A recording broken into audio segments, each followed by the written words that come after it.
My wife cheated on her then boyfriend with me. It is among the best times of my life.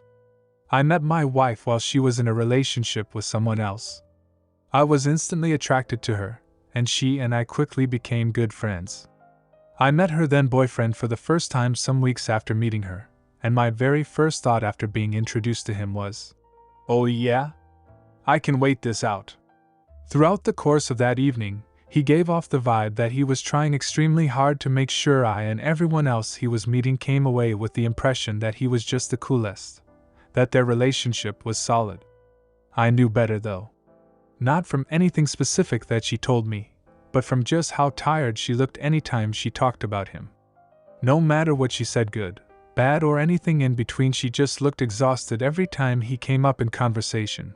And any time I saw them together, in the months that followed I would see him occasionally, but I saw her almost every day because we worked together. We became very close, eventually confirming to each other that we were best friends. I had by that point been saying to myself for some time that I was in love with her. I continued to bide my time. Over the winter, she found herself in a situation where she had no transportation to work. I offered her rides whenever she needed them. Her boyfriend had the time and the capability to take her to work, but didn't want to. So I got to instead. I would take her every chance I got. Even on my days off. Even when her shift started at 4 a.m. This became the status quo for several months, and on these rides we became quite close. I was loving every second of it. Every moment with her was a gift, and still is almost a decade later. She opened up to me about how terrible her relationship was. She told me about how he yelled at her, manipulated her, abused her verbally, emotionally, sometimes sexually. It was sometimes pretty raw. On one occasion, a coworker of ours was having a shindig in their place, and invited several other coworkers and their partners for drinks and games. I asked her if she and her boyfriend were planning on attending. She said they were. I was, as ever, excited to see her despite the presence of her boyfriend. As it happened, however, he decided he didn't want to come. I think he expected her to stay home with him, but she boldly told him she was going anyway.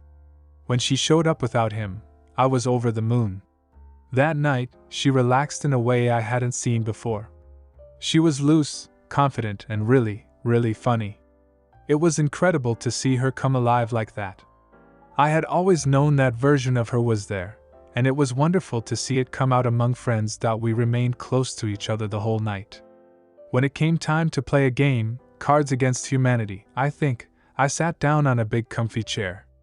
Designed for one person, but big enough for two if they were willing to cuddle. We were, and we did. It was electric. I'll never forget the feeling when she sat down next to me, my arm around her. It was the first time in many years that I felt like I was exactly where I was supposed to be. Over the next few months, her relationship with her boyfriend really started to deteriorate. After work one day, she asked me to just take her to my place. Her boyfriend wouldn't be home for a few more hours, and she didn't want to be in their shared space. We cuddled up on my couch and watched a movie, just enjoying each other's presence. Near the end of the movie, she glanced at her phone and saw she had missed several texts and calls from her boyfriend. She asked me to pause the movie, and she called him back. I sat on the couch next to her while she spoke with him. He immediately started screaming at her for not being at home, and I was able to hear it all. Never in my life have I heard such vile things. I was absolutely taken aback. I'd never witnessed such abuse, and it was over the phone. I couldn't even imagine the hell she must have been living in. She told him she was coming home, and asked me to take her. I asked if she was sure. I was horrified at the thought of taking her to that environment, but she kept telling me that the blow-up that I had just witnessed was not even that bad. Up to that point, we hadn't ever talked about her breaking up with him. On the drive to her place, the subject came up. She expressed fear that no one else would ever want to be with her. In response, I said, "I would date the shit out of you." I also told her that no matter what, I would never, ever treat her like what I just witnessed. Abusive relationships are very hard to leave, and she stayed with him for a few more months. In that time, she and I got closer and closer. Eventually, the tension was too much for us, and our physical relationship, which had been only frequent hugs and occasional cuddling to that point, became even more physical, and the sex was better than anything either of us had experienced. The first time was awkward, but the second time was glorious. It's only gotten better in the time since. For 29 days she cheated on him with me. It was the most exciting, thrilling 4 weeks of my entire life. We fell deeply, madly in love with each other. He never confronted her specifically about her and I, but I suspect he knew in his gut he'd lost control over her. He did not react well to the loss of control, and it took myself and several of our other close friends to convince her to leave after she told us that he had pushed her down the stairs. One day, while he was at work, a few of us took our lunch hour together, went to her place and cleaned it out of all her stuff as quickly as we could and got her out of there. I don't think she ever saw him again. A week or two later, and we were both ready to be with one another. We made it official, and have been in a happy, healthy and thriving relationship ever since. We married one another almost 2 years ago, and have been together nearly 9. As for her ex, shortly after she left him, he briefly moved back to their hometown and began dating an old acquaintance of theirs much younger than he was. They moved to Alaska, where he employed the same abusive patterns he had used on my wife. Only this time he was much, much worse. He beat her pretty badly a few times and was arrested.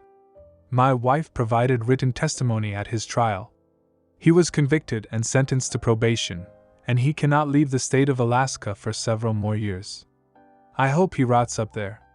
Up until I met him, I don't know that I can say that I'd ever truly hated anyone. It's such a strong word. But I hate that man. What he did to my wife, and other women with the misfortune to have come across his path, is not something I'll ever forgive. No one else should either. My wife doesn't feel the same way as I do about how we got together. For me it was thrilling, and I look back on that time fondly. But for her it was traumatic, which I totally understand. It's been difficult for her to process. We don't talk about it much, and that's okay. I'm so grateful for my wife. I love her so much, and I have and will continue to make sure that she feels like she made the right choice in being with me every single day. I know it wasn't an easy one for her to make. AITA, many of you have pointed out that I shouldn't take any pleasure in the time during which my wife was being abused. You're right. I definitely don't revel in the fact that she was abused, and it wasn't my intention to convey that I do. I didn't manipulate her. She chose me. And I chose her. I choose her every single day. That's what I revel in. I don't believe in the concept of soulmates, but that's what she and I are. I don't know how else to describe it. When we met, it felt as if we'd always been connected in some way. This is something she and I talk about often. It would take more than several posts to describe the depth and strength of our connection. I'm sorry so many of you have been cheated on. A lot of you surely didn't deserve it. Sounds like some of you did, though. My wife's ex is a guy that is among that latter, smaller group.